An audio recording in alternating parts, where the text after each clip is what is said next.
Hey, big welcome into Big Noon Kickoff, the off season. I'm Joel Klatt. I'm going to be hosting you today, and we've got a lot to get into in terms of college football. We're going to have some of our headlines as far as the news surrounding college football this past week, which there's been plenty of. We will talk a little bit about the Big 12, a preview of the Big 12 conference. And you can't preview the Big 12 without talking about the favorite, the Oklahoma Sooners. They've won 5 straight Big 12 titles, and we will have the head coach of the Sooners, Lincoln Riley, right here with us. I'll talk with him in a little bit. Lots to get into as it relates to the Sooners. But first, let's start with the headlines as they are currently. The SEC has released their full schedule.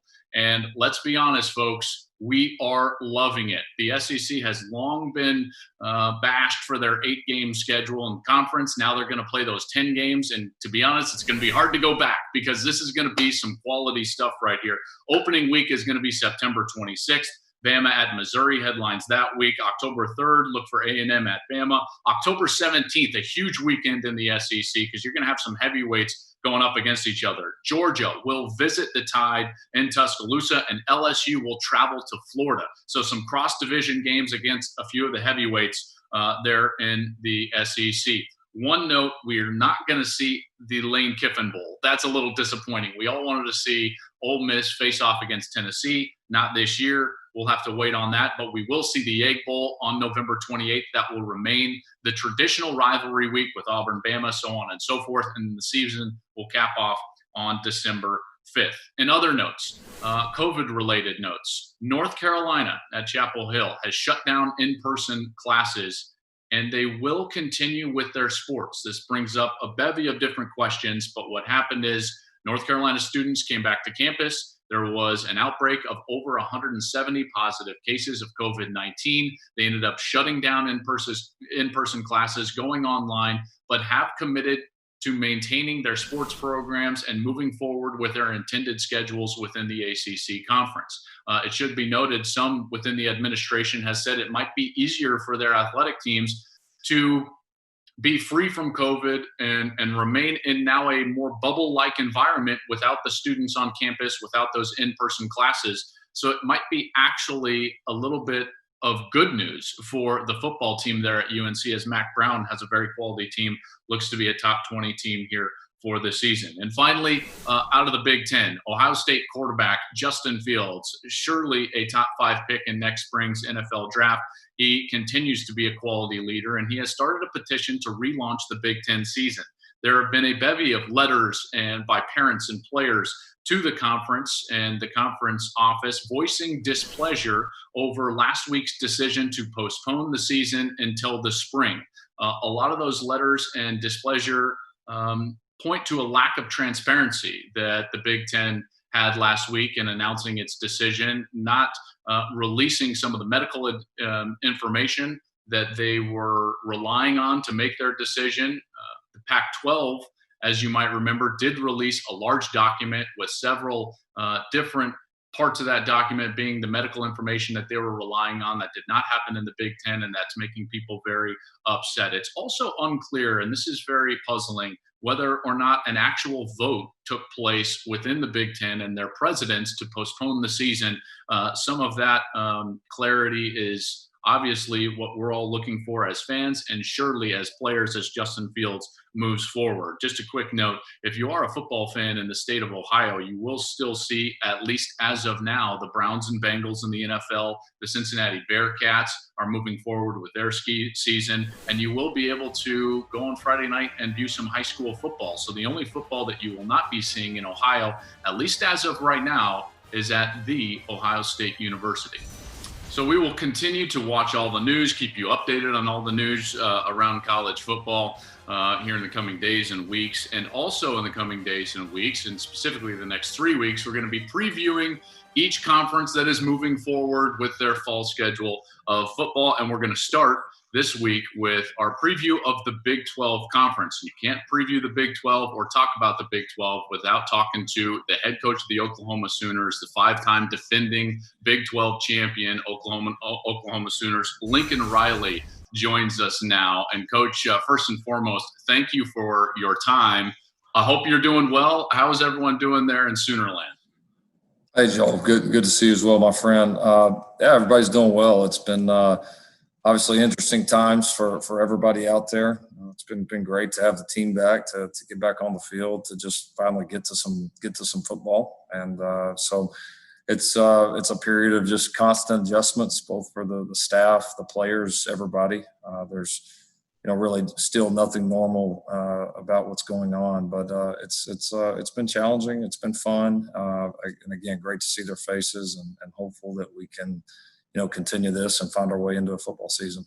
Yeah, and you guys just had your first scrimmage, which you talk about trying to return to some normalcy. It had to be good to get out there and even step away from regular practice and get into a scrimmage situation. I know you had some officials there. How did the scrimmage go for you guys? Yeah, no doubt, it was fun just to get back in our stadium and play some real football. It's been a long time since that happened, and so fun to see these young guys in that environment for the first time, and this team really in that environment. You're so used to having spring practices and spring games and scrimmages and all that other time under your belt at this point, and obviously most teams in college football don't have that, and so it's fun to see it. A lot of great possibilities out there, but certainly still a lot of work to be done, and so but a hungry team and a very excited staff to be able to work with these guys. Last week, you guys took a bit of a break. It should be noted, you returned to practice sooner than most teams around the country because of the fact that the initial schedule had you guys playing essentially a week 0 game. And so you returned to the field a little bit early. When that got moved back with the new schedules, you guys took a little bit of a break last week. On Saturday, Coach, you announced 9 positive tests among your team to the COVID-19 virus. But it should be noted, and you talked about it, how the significant upticks in positive tests happened in 2 spots: when you brought the kids back from summer and got them on campus for the first time, and then this Friday and Saturday when you got them back from a break in which they returned home and then came back to campus. Does that solidify your view that it's safer for the players within the structure of what you guys have going on with the safety protocols and testing at OU? It does. I think we gained some valuable time in bringing our guys back a little bit later this summer. I think it helped us, continue to prepare and learn from all that was going on in the outside world. And I feel like we have put a plan in place where when our players are with us in this facility, whether they're playing football or not, I mean, that's just the fact that they're here, and we feel like we've created an environment where we can protect them, I think has no question been a positive. And I think that's got to remain a constant.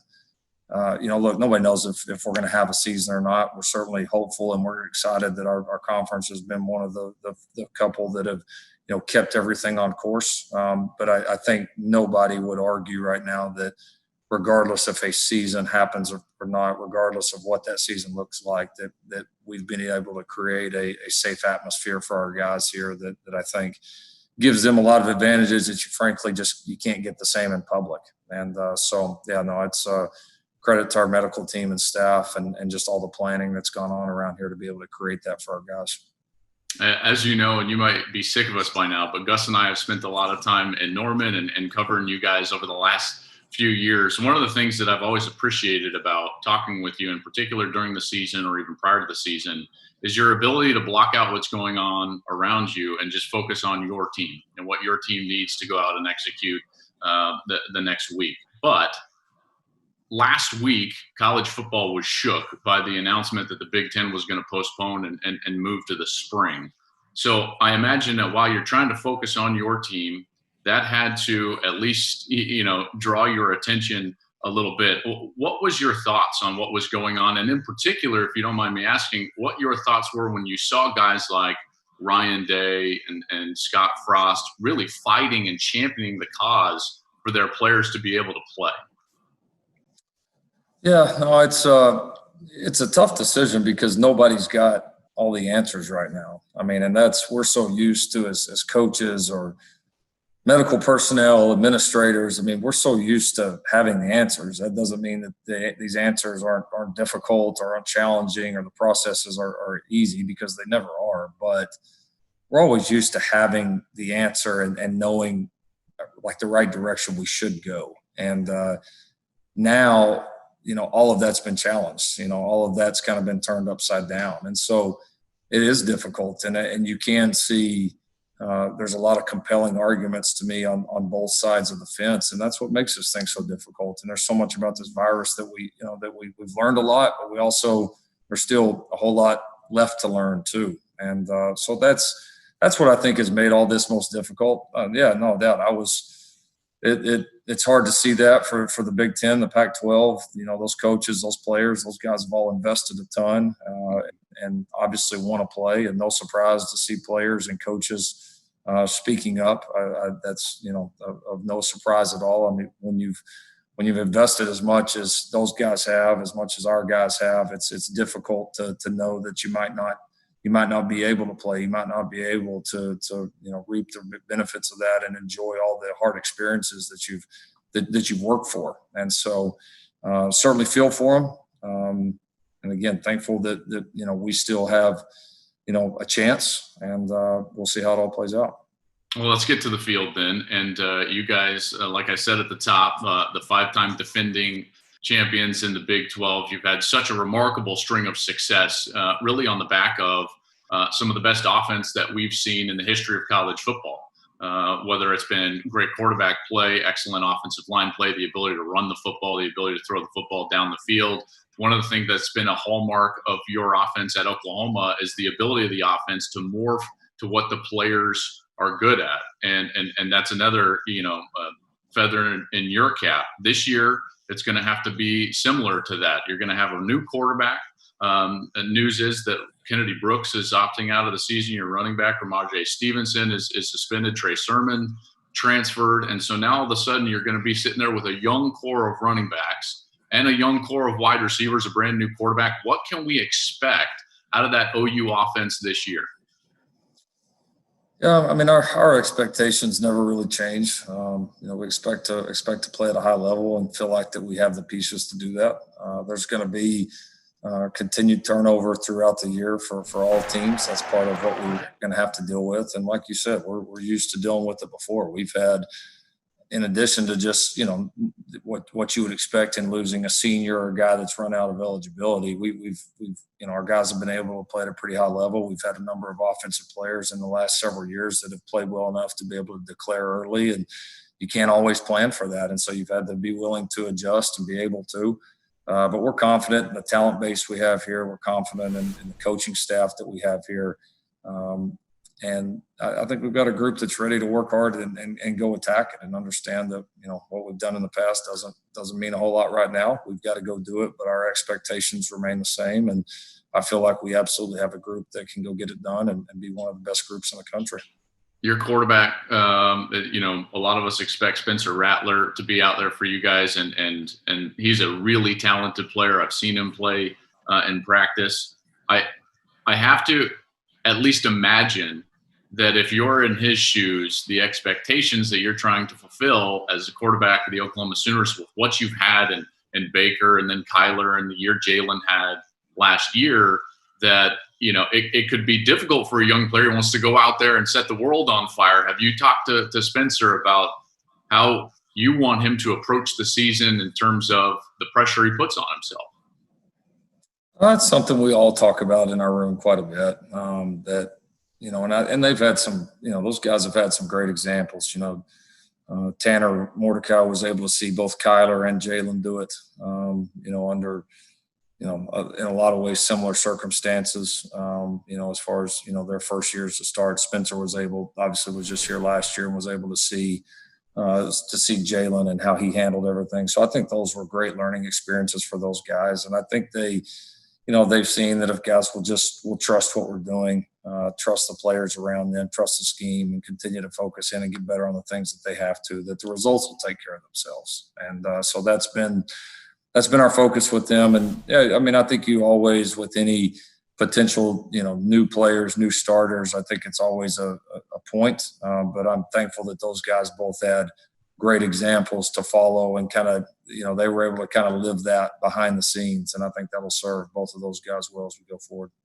You and I have talked a lot about, your defense and taking that next step defensively in order to potentially win a national championship.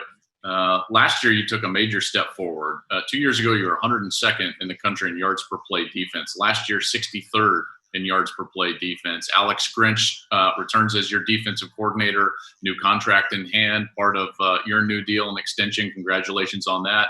But your defense specifically, do you feel like this is another year where you can make a significant jump on that side of the football? Oh, absolutely, and we fully expect to. I think one of the biggest jumps that you can make anytime you've introduced a new system, really just and more than a new system, a new culture is from that year one to year two.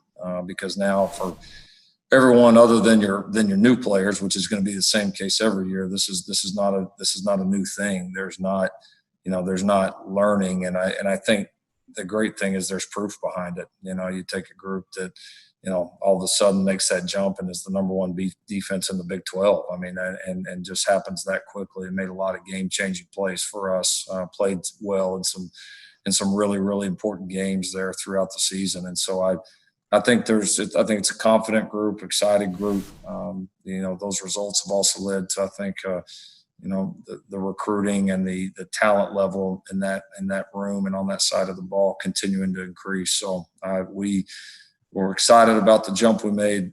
Certainly not satisfied. Feel like we're primed to take another jump like that, and that's our complete expectation. So now it's the schedule. You guys have this modified schedule, looking for that sixth straight title. You do have to travel to Ames before the Red River game in October. You won't play in Norman in the month of October, which I thought was an interesting kind of tidbit. I'm sure that's one of the first things you looked at. You saw all those road games, including the neutral for the Red River, and you're like, whoa.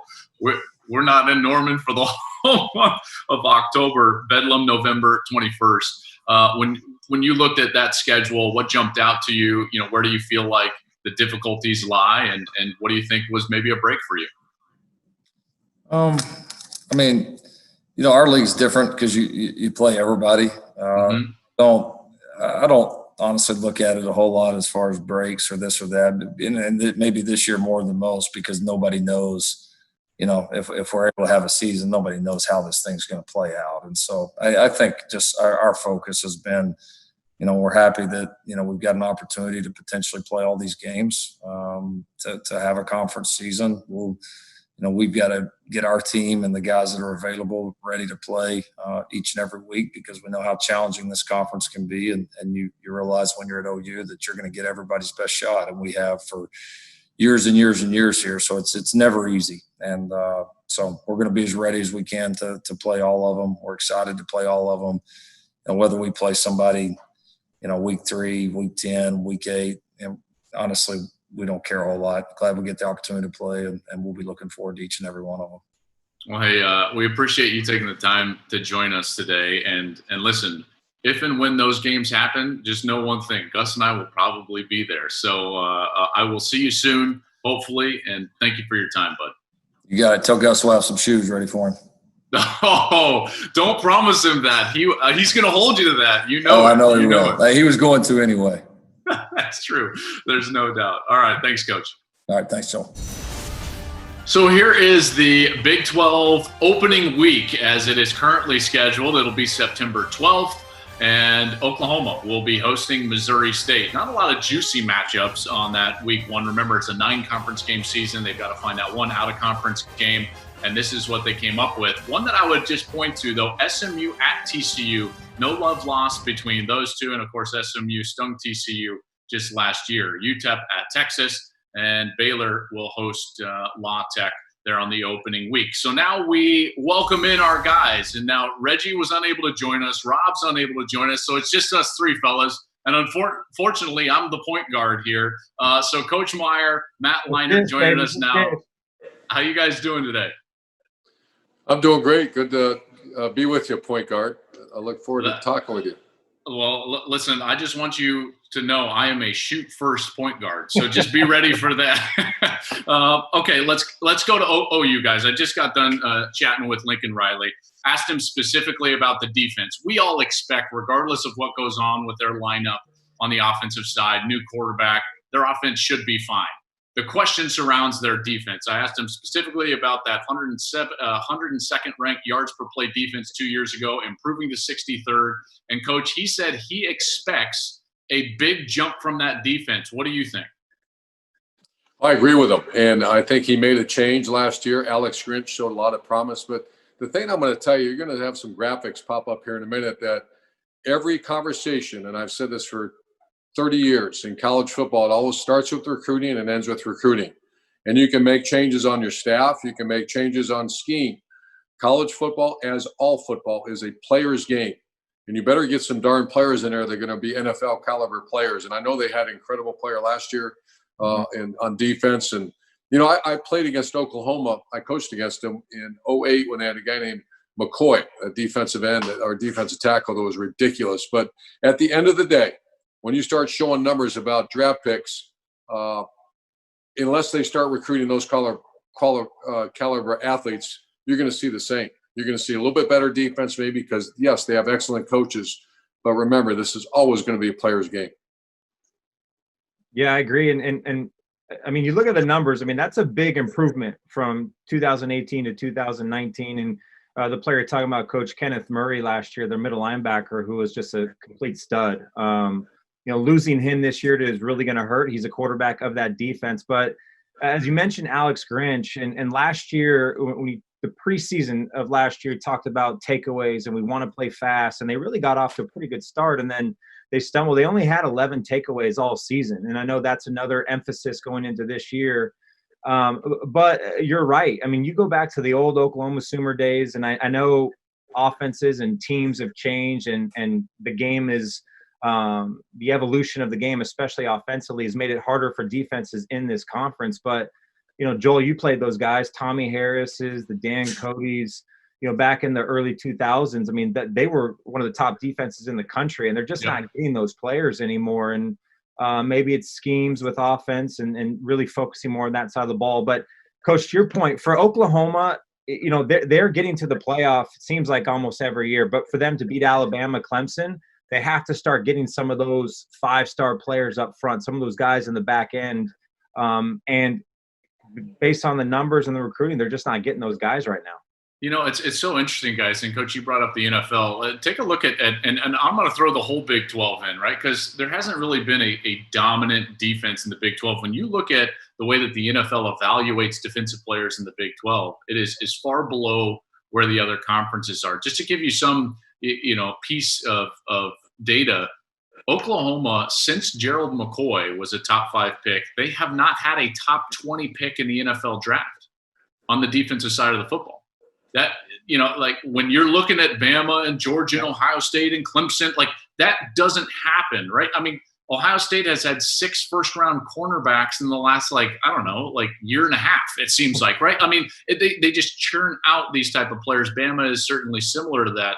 So last year when Kenneth Murray was selected, I believe 24th or somewhere right around there, it was the first-round pick that they had on the defensive side since Gerald McCoy. And to your point, Matt, when they were winning the national title in 2000 and when they were playing for the national title, you know, almost every other year, they had great players, Butkus Award winners, Dusty Dvorak in there, Teddy Lehman in there. They had Thorpe Award winners on the outside, and you don't see that quite right now. And so they need to get back to the point where they're recruiting at that level, specifically if they want to do what Lincoln Riley is hoping to do, which is win a national championship.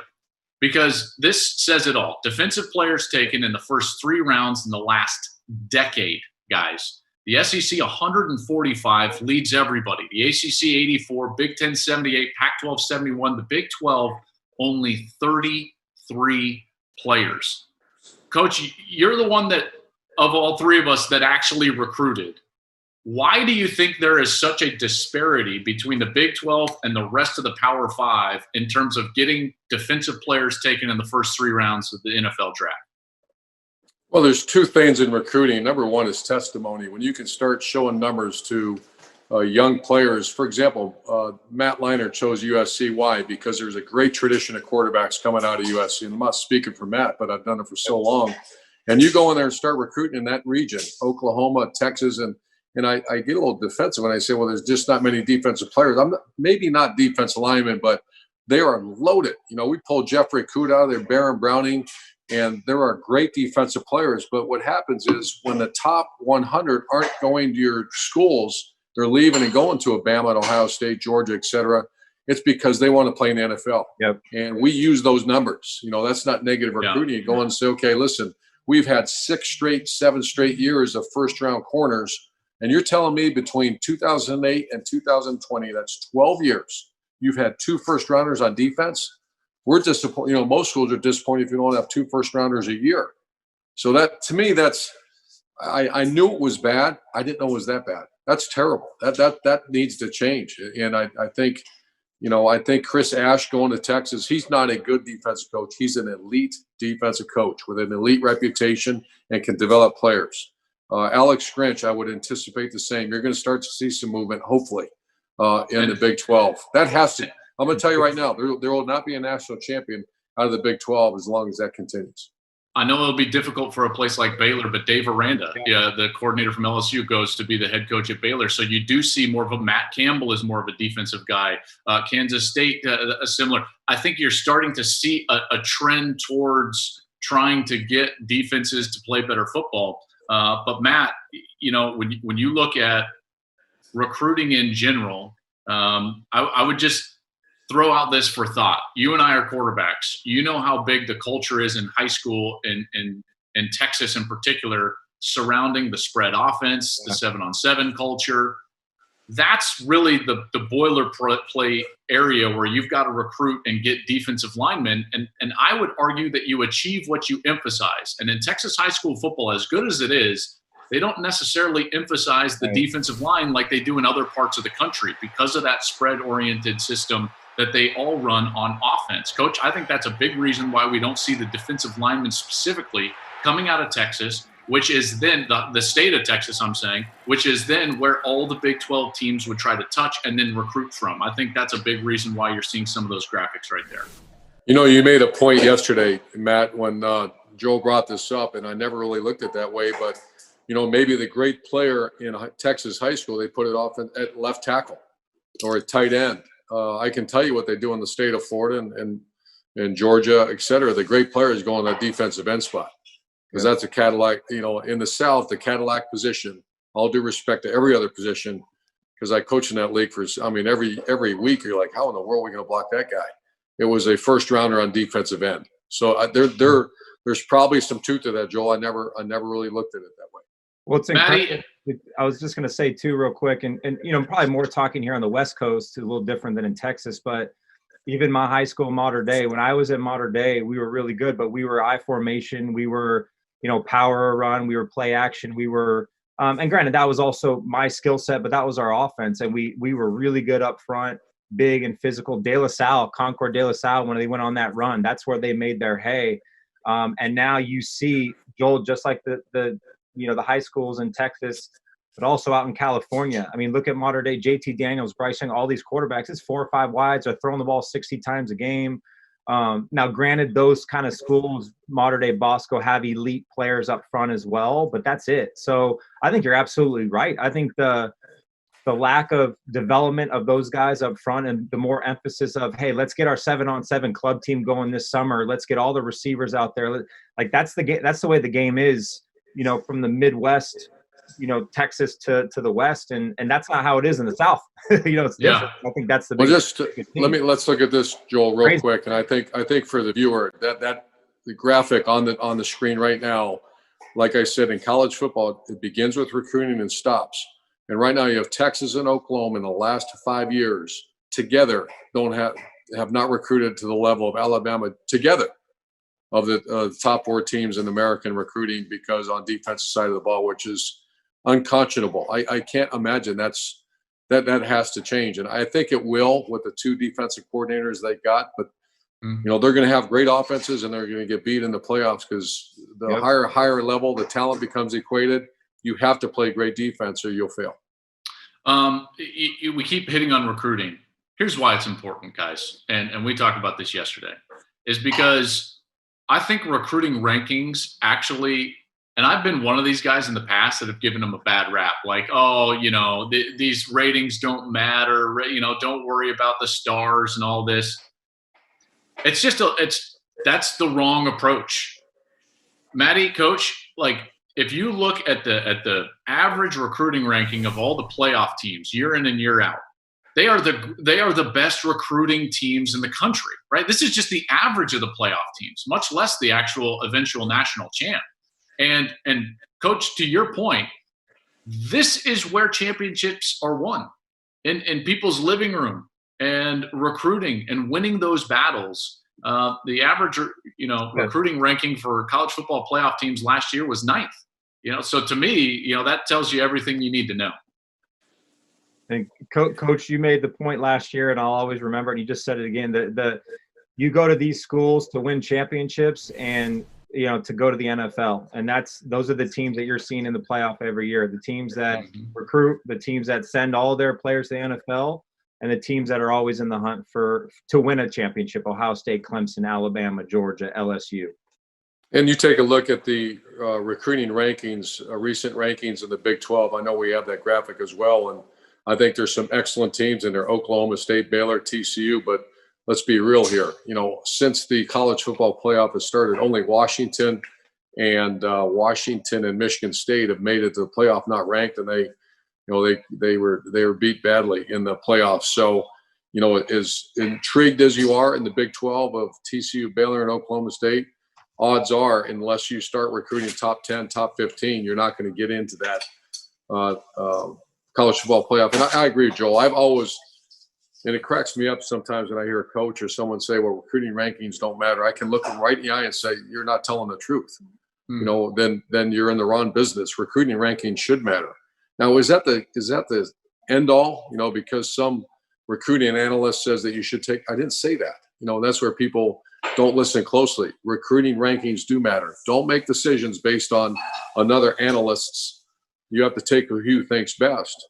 But to say recruiting rankings don't matter, then you go to the NFL because you're in the wrong business.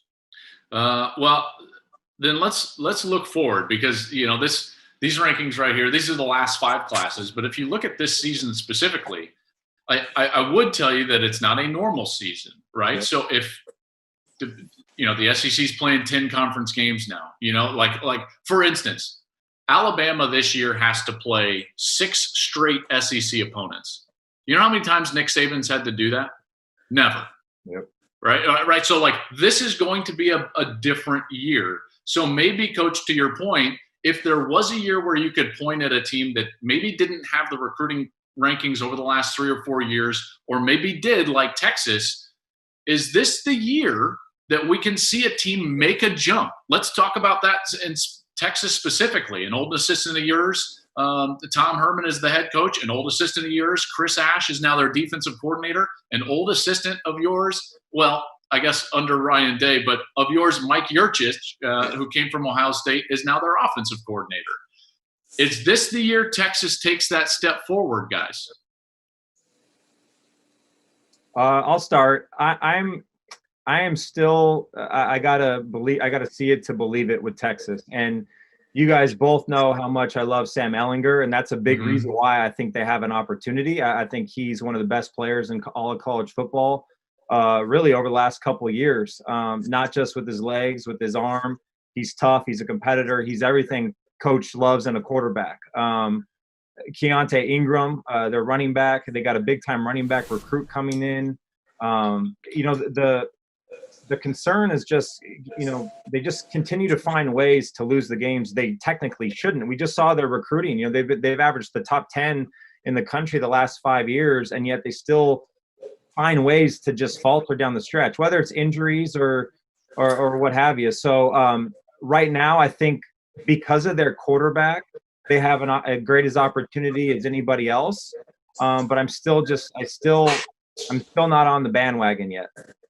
I think a lot of it's going to be the system change that they made on offense. How much, Tom Herman, I would imagine, is not changing the offense much. I know the offense he runs. He ran the offense that he took with him from Ohio State. But when you start having top 10 recruiting classes year after year after year, there's a couple reasons why. Maybe it's some horrific injuries that you've had and you just lose your best players. And then you have to look at, is there a culture issue? Is there is a development issue in the weight room. Those are the two things. I know he's made some changes. I don't know exactly the changes he's made, but this has to be the year. There's not a maybe. And to your point, Joel, I did a show or a phone call earlier today, and someone said, should they crown a national championship if two major conferences aren't playing? You're darn right they should. We got to remember, this is always about the student athlete. You're darn right. If you're playing and you're the best team in America, you're the national champion. Could you see someone pop in? 10-game SEC schedule. I coached in that conference for 6 years, and that is a toughest from top to bottom. There's not a cupcake in there. There's not a team that you roll out the ball and you beat them just because you're better than they are. So there'll be some multiple losses by every – I predict there'll be at least 2 losses by every team in that league this year, because I think they're going to beat each other up. 10 in a row, like you said. I'm not sure anyone's ever had a schedule like that. To give you, they're going to have one open week, but to give you an idea, if you go back since Nick Saban started winning championships at Alabama, the most Power 5 opponents they've ever played on consecutive weeks has been 4.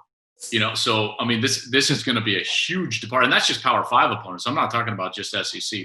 There's Texas's schedule, as you can see. So they'll open with UTEP, and then they've got Tech, TCU, Oklahoma. That Oklahoma game, Red River, will be in Dallas, and this is a team, guys, that I hate to say it this way, but I'm going to buy, right? I'm going to say that this is the year. If you're looking at a year in which you're going to clip the 5-time reigning Big 12 champion Oklahoma Sooners, it's a year in which their backfield is decimated. Remember, Kennedy Brooks now opting out of the season. Trey Sermon transferred. Ramondre Stevenson is dealing with a suspension. So they're down now to their 4th and 5th string guys of what they would anticipate having at running back. They've got a brand new starting quarterback. I know that they've gotten great quarterback play regardless, but in any case, it's a brand new quarterback, and it's a defense that was still 63rd in the country as far as yards per play. So if you're Texas and you've got your returning stud quarterback in Sam Ehlinger, your head coach is there, your defense is much more experienced and should be much better with 9 returning starters. You've got 8 returning starters on offense. You finally cleaned up some of that offensive line play. You finally cleaned up the backfield issues. As long as they stay somewhat healthy, I think Texas has a great chance because of that SEC schedule to make a huge push. I always try to play out the season in my mind, right? If they get to Oklahoma undefeated, which I think that they can probably do, and then they were able to beat Oklahoma, I think after a win on October 7th, if they were 4-0, they would be probably ranked 3rd or 4th in the country based on what's happening throughout the guide. Like I said, Coach, and you've said, the SEC is not going through unscathed, those teams, even the great ones. So this could be a big year for Texas. And Tom Herman certainly needs it, because there's been a lot of rumblings about him and his tenure so far at Texas, in particular with some of those recruiting rankings, like we said.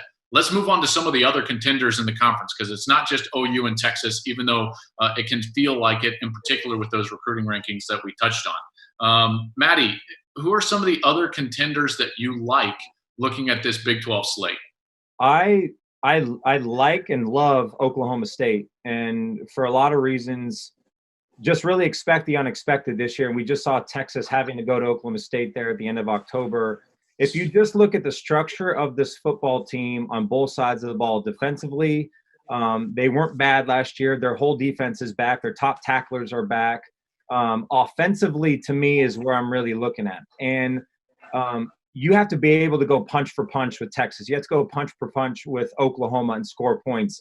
And you talk about the best running back in America in Chuba Hubbard, an offensive line that needs to get better, but you're the best running back, a 2,000-yard rusher, an absolute stud back there. You have a second-year quarterback in Spencer Sanders, who, Joel, I know you like a whole lot, who can beat you running the football. He can beat you throwing the football. Second year in the system. I know there wasn't an off season this year, but you still expect him to take that next step with all that big game experience last year. And then you get arguably the best receiver back in college football, Tylan Wallace, who's coming off an injury. So you talk about a team that has experience, that can play with those big boys year in and year out. It's not afraid to go toe-to-toe. It's just that type of year that feels really different for these teams. And this whole conversation is like, maybe it's Texas, maybe it's Oklahoma State. So I think they have the type of team not only to win the conference, but to maybe get into college football playoff, given the way this season is unfolding already.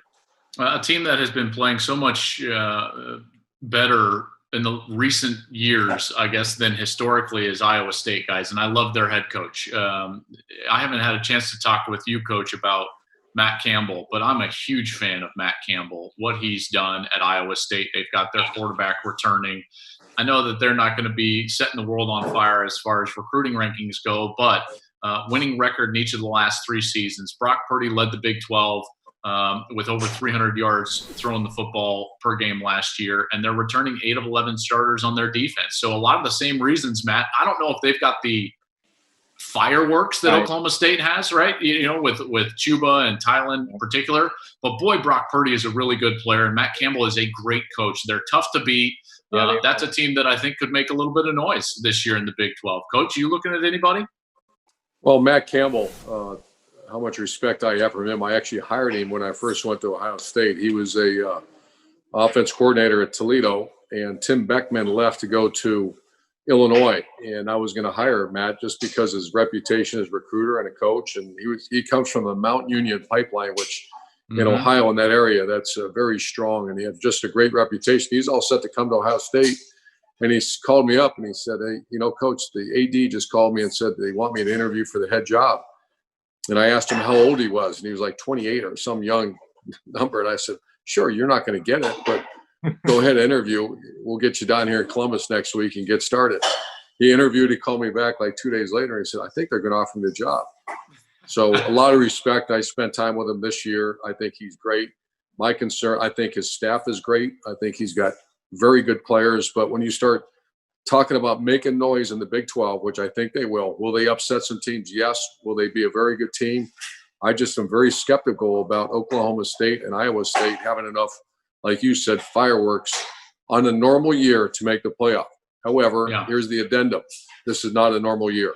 Right. And I agree with you. They're excellent, and you better prepare when you play them, because they're going to be that well coached and they have very good players. So this, in a normal year, I'd say it'd be, I don't want to say impossible because anything happens, but this would be the year for an Oklahoma State or an Iowa State. I think those two teams, much respect for their staffs and their players, because I've watched them over the years.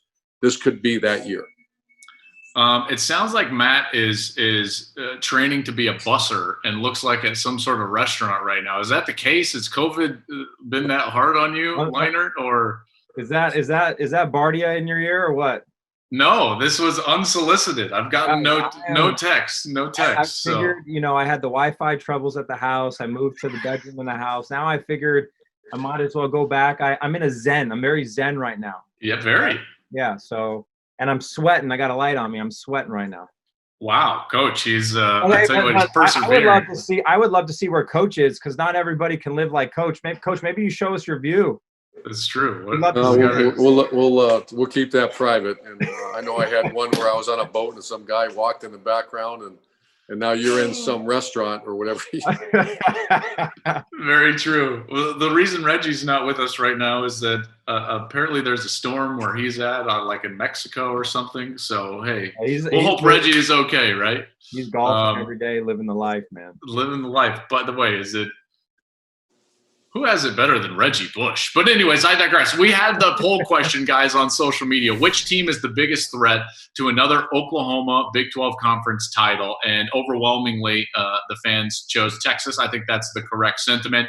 And then some of those teams that we just talked about, Oklahoma State and Iowa State, is the way that the fans offered up their sentiment. I will say, though, our colleague, and he always – guys, he's so good. Bruce Feldman is so good with his ear to the ground, kind of with the pulse of college football. He threw his comments about maybe a bigger threat in the Big 12, talking some sleeper teams, as he says. Keep an eye on TCU, really talented young QB, added some dynamic skill guys this offseason, and Patterson has some experienced playmakers in the back of his D to work with. You know what? That's good sentiment, because I think Gary Patterson's one of the most underrated coaches in America. He's constantly putting out great teams, and it's usually those years very similar to Kyle Whittingham at Utah, where you're not thinking about them, that all of a sudden they have a big splash type of season. So maybe TCU guys, is a team that could make some noise in the Big 12. I agree. And first of all, when you say underrated Gary Patterson, and he's a friend of mine, a very good friend, and I give him a hard time. Underrated. He's got a statue in front of the stadium. So underrated coach. No, he's an excellent defensive-minded coach, and they've really done good things on offense. And I'm very biased about that Dallas and Texas area. They should be loaded with players. You stumble over great athletes in Texas. I think it's the best high school football in America as far as coaching, talent, everything. And so I do agree. We got ready to play them a couple of years ago, and just on their roster, you start watching these players and like, wow, they're kind of unheard of. They're a little bit like you said, Utah. We're back into Mark D'Antonio, Michigan State days. You're just not quite sure where they're getting these players from, but I mean, they're elite players. So I agree with that. Yeah, and you look at, they lose Jalen Reagor last year, but then you add J.D. Spielman, who we know is a really talented player, kind of a versatile player, offense, special teams. The number one back in America coming in. Max Duggan, who really got off to a great start last year, kind of, fizzled second half of the year, but that's expected for a young quarterback. So I think we've all talked about this year. If you have a returning quarterback, you have a culture and a system in place that Gary Patterson has defensively, you have got an opportunity to win games and make some noise, and certainly TCU can do that. I would say, Coach, I know we talked a lot earlier about, teams just aren't going to make noise in the playoffs unless they have those top 10 recruiting classes. One team that I thought should have made the playoff and could have made noise was that TCU team from a few years ago. I believe it was 14 the year you won the national championship. I would have loved to have seen that TCU team get a chance to play, you or Oregon or someone along those lines, because that was a really good football team that I didn't think got a fair shake as they kind of had that co-champion with Baylor situation out of the Big 12. Okay, I digress. We move on to the logo game. Here we go. Let's start with the logo game, guys, and this one's going to be for all of us. Maddie, we're going to start it with you. Wow. Is Matt going to know this logo? I don't know. Urban, we'll start with you. Here we go. The Old Southwest Conference. What do you think of when you see that? Oh, I think of the great rivalries. If I remember right, that was A&M, Texas, Oklahoma. I remember OU was in the Big 8. Okay, so glad you went to coach first. What's that? So I'm glad you went for to some coach reason, first. I remember Southwest Conference. Wasn't that where was Arkansas? I don't think Arkansas was Southwest Conference. This was SMU. This was TCU. Not TCU. This was the Pony Express out of SMU. Yeah. And then some of those teams then got melted into the Big 8 to form the Big 12. Yeah, that I remember just watching it as a kid growing up, seeing the wishbone and seeing some of those great athletes. And obviously, I also, when I see that, I think of the cheating scandal at SMU where the first death penalty, and I think the last time that's ever happened. So I remember great football, but also, unfortunately, remember the death penalty. Coach was a kid watching that conference. I was not a thought in my mom and dad's life. So you got nothing. Well, I got nothing, man. I saw the Pony Express documentary. I thought it was fantastic. That's about it. I'll tell you what I don't know why, because this really is more of like a Big 12 thought in my mind, but it applies to this logo as well. We should have A&M and Texas playing every year. Like, how is that not a thing that Texas and Texas A&M don't play football every single year? So that's what it brings up to me. One more logo, guys, and we'll pull at some heartstrings. Coach, you familiar with that one? Oh, I am. That's the Fighting Heralds. Is that what that is? That's not. That's the high school logo, St. John's. That's right. Fighting Heralds, Matt. That's right. That's Coach? Coach's high school hey, Matt, logo. show much respect. Show respect to that, Matt. Yeah, that's a cool looking logo. I like what is that? That's like the Fighting Irish. It's a fighting crusader. Fighting Crusader. I love it. Coach, when you think of, I would love to, you bring up high school. Can you think of a one high school football moment or memory that stands out for you? As a player? Yeah. Oh, as a player, making the state playoffs at one of the small schools and the whole team, I was very lucky. I came from one of those towns where it was Friday Night Lights. The town shut down and everybody went to it. My parents tailgate, and I knew right where my father sat every game, and my mom. It was I was very blessed. I see some of these kids go through tough environments. I did not. I had a great childhood and a great high school career, and I loved every minute. But making the state playoffs. Yep, I got to tell you, Maddie, I know you feel the same way, but high school football is there's nothing better than that. I was fortunate enough to play for my dad, which was incredible. Even though as a former Marine, he made us polish our shoes and our helmet in order to get onto the bus. There were kids. He left a starter at our high school, did not get him on the bus because his shoes weren't polished. What are we doing? Look good, play good, Joel. That's awesome. I guess. I don't think Coach would have left Chase Young on the bus if his shoes weren't polished. I'm just saying that. Keep going. Yeah, keep going. All right, fellas, we appreciate it. Listen, we're going to be back next week with another Big Noon Kickoff off-season edition. We'll be previewing the SEC, that 10-game schedule. Lots of contenders, lots of great players, lots of great coaches. So that will be next Wednesday right here. We'll see who all joins us, but I'll be there. Coach, you'll be there. Matt, I'm sure you'll be there as well. And apparently Matt will have a new job, Coach, so that's good. Hey, Matt, hey, Joel, I know Matt has a menu in front of him. I'm just curious what it is. What are you ordering for lunch, Matt? The menu is Oklahoma State, Texas. Have a good day. Too good. Right, have a good one, fellas. That'll do it for us. Thanks for watching.